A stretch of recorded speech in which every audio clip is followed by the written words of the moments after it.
Hello and welcome to my YouTube channel.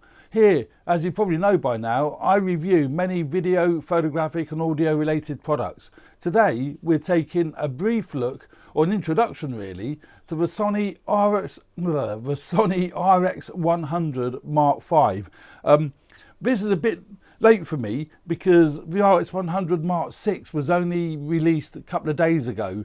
I actually won't be buying the RX100 Mark VI. Based on a few factors. One of them is that the aperture is f2.8 at the widest instead of f1.8, and they've taken out the ND filters, which is a bit bizarre really.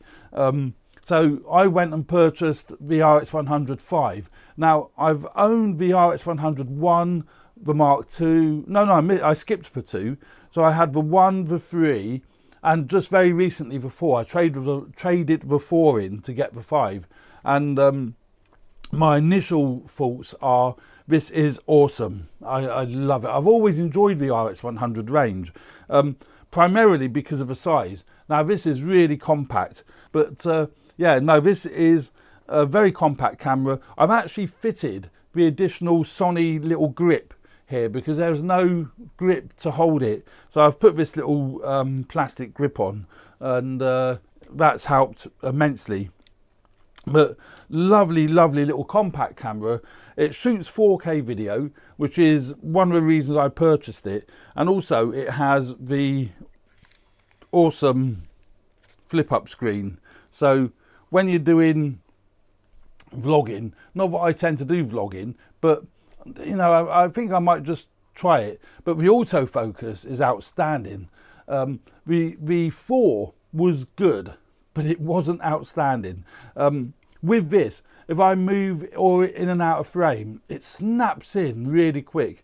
And that's primarily because the 4 relied on contrast detect autofocus.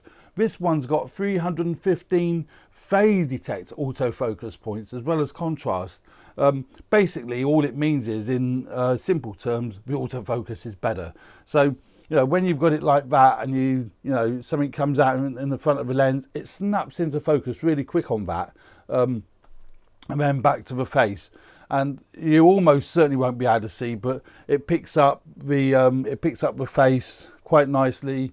Is very nifty, very nice.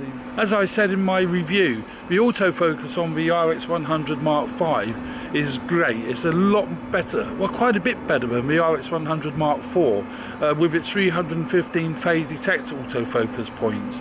But on the 5, because of those extra 315 phase detect points, it is actually really good. The Mark IV, as I said earlier, only has contrast detect autofocus points. I'm shooting this in 4K. It's working really well, certainly for vlogging. Not worried about the 5-minute record limit, and it isn't overheating, and so I'm very pleased with that. I think it will overheat, but it isn't overheating at the moment. Image stabilization is on, and you can see that's handling that really well, and a great little camera for vlogging. It is a shame there is no mic jack, so you're reliant on the internal mics. Hopefully they're picking me up okay. At the sort of distance I am from the camera, it shouldn't be too bad, but I would imagine in a noisy environment it isn't going to be that good. So yeah, shame no mic jack. The body of a camera would be bigger though if they did put a mic jack in it. So I can see why they haven't, to keep the body size down, you know, to what it is. You can always use an external recorder, then sync it afterwards. That's what I would do if I was doing anything serious. But for vlogging, yeah, I think that would be fine. And we'll get back to the studio and see if it is fine. So there we go. So you've got the flip up screen. It's got a Carl Zeiss lens, 24-70 equivalent lens, which I really like. I mean, that's, you know, a great range. The new one is 24-200, so you've got a much longer range. And I can see there are times when I wish this would zoom in a bit tighter, but it is, for me, a high quality compact. It's not something that, you know, in fact I have taken some seriously good video on this, and it blends in so nicely with my main video that I shoot on my A7 III and my A7R2, and also now on my Olympus EM1 Mark II. But this fits in my little pocket, which you won't be able to see, but I've got a little pouch here, and this fits in there quite nicely. Power that down, and that'll go in there quite comfortably, and that's with me all the time. So, you know, which is great. And the other thing that I really like about it, unlike the Panasonics, it's got, I mean, the LX10 is a very nice little camera, but the results are not quite as good as this, and it hasn't got a viewfinder.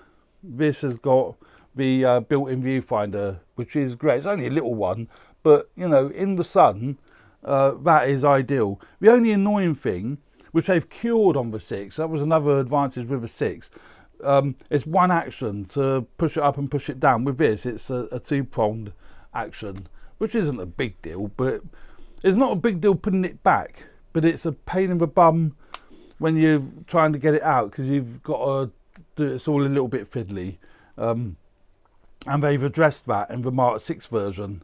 But yeah, no, I'm very happy with this 3-inch screen.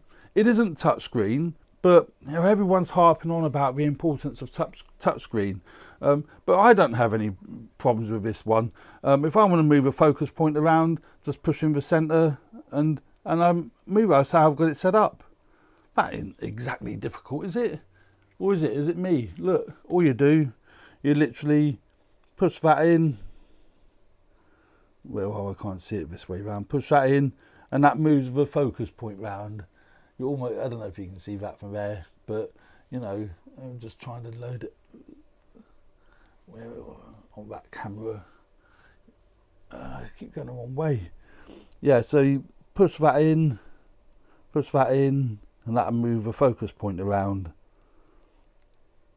which is great, you know. So I'm quite happy with that. The video that comes off it is outstanding. It really is outstanding. I leave it in autofocus unless I'm doing product shots.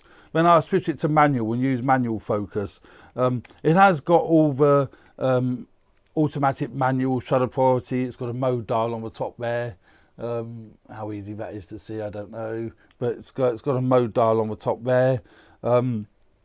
And you've got various function buttons you can assign to different things. I've got that one. Oh, battery's dead. The battery isn't great on this camera, but as long as you've got a few spare ones, which I have in this pouch. Only little. Oh, that's not a battery. It's an SD card. Let's get a battery out. Only little batteries, you know. And they haven't actually improved the battery on the new model, which slightly surprises me. But then I guess it's all down to the size of the actual camera, isn't it? You know, you can't, you know, I've said this before, you can't make cameras with everlasting batteries if you want a nice compact one. So there we go, you're back in business, you know. So it's got a nice, it's got various function buttons, not many, but it's got a few that you can pre-assign. That's I've got that one. What have I got that one set to? Focus area. And I've got another one set to ND, turning the ND filters on and off. And having ND filters and a little compact camera is quite staggering, really. And it's great because you go outdoors, particularly with video, not so much with photos, but particularly with video, it's great to be able to shove that ND filter in, so you're not shooting crazy apertures, you know, like f22 or something, you know.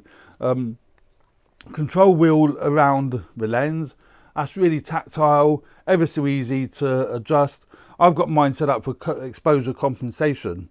But you can set that up for near enough whatever you like. So there we go. So lovely quality lens.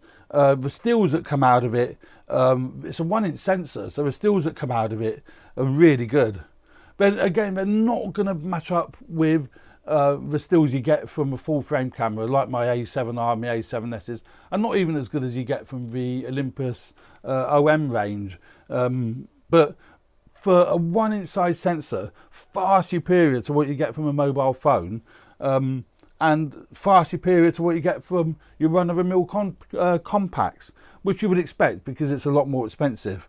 So that's a brief look of a Sony RX100 Mark V.